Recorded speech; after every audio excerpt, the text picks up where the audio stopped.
ಕೊಪ್ಪಳದಲ್ಲಿ ನಿನ್ನೆ ಅಖಿಲ ಭಾರತ ವಿದ್ಯಾರ್ಥಿ ಪರಿಷತ್ ಬಲಿದಾನ ಸ್ಮರಣೆ ಕಾರ್ಯಕ್ರಮವನ್ನು ಹಮ್ಮಿಕೊಂಡಿತ್ತು.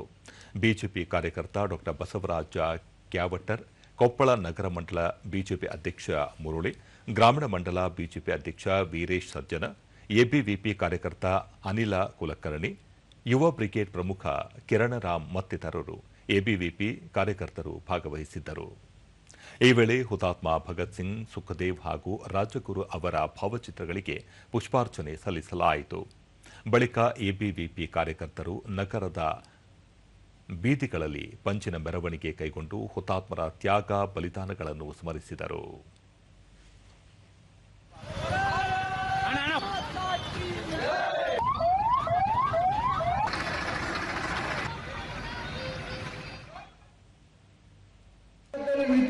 ಬಳಿಕ ಅನಿಲ ಕುಲಕರ್ಣಿ, ಕ್ರಾಂತಿಕಾರಿಗಳ ತ್ಯಾಗದಿಂದ ದೇಶಕ್ಕೆ ಸ್ವಾತಂತ್ರ್ಯ ಲಭಿಸಿದೆ. ಇಂದಿನ ಯುವ ಪೀಳಿಗೆಗೆ ಕ್ರಾಂತಿಕಾರಿಗಳು ಸ್ಫೂರ್ತಿಯಾಗಿದ್ದಾರೆ ಎಂದರು. ದೇಶದ ಯುವಕರು ರಾಷ್ಟ್ರದ ಶಕ್ತಿಯಾಗಬೇಕು, ವ್ಯಕ್ತಿ ನಿರ್ಮಾಣದಿಂದ ರಾಷ್ಟ್ರ ನಿರ್ಮಾಣ ಆಗಬೇಕು ಅನ್ನುವಂತ ಒಂದು ಪರಿಕಲ್ಪನೆಯನ್ನು ಇಟ್ಟುಕೊಂಡು ಇವತ್ತು ಎಬಿವಿಪಿ ಸಮಾಜದಲ್ಲಿ ಅನೇಕ ಕಾರ್ಯಕ್ರಮಗಳನ್ನು ಹಮ್ಮಿಕೊಂಡಿದೆ. ಮತ್ತೊಬ್ಬ ಕಾರ್ಯಕರ್ತ ಕಿರಣ್ ರಾಮ್, ಪಂಜಾಬ್ನ ಜಲಿಯನ್ ವಾಲಾಬಾಗ್ನಲ್ಲಿ ನಡೆದ ಹತ್ಯಾಕಾಂಡದಿಂದ ಭಗತ್ ಸಿಂಗ್ ಕ್ರಾಂತಿಕಾರಿಯಾಗಬೇಕಾಯಿತು ಎಂದು ತಿಳಿಸಿದರು.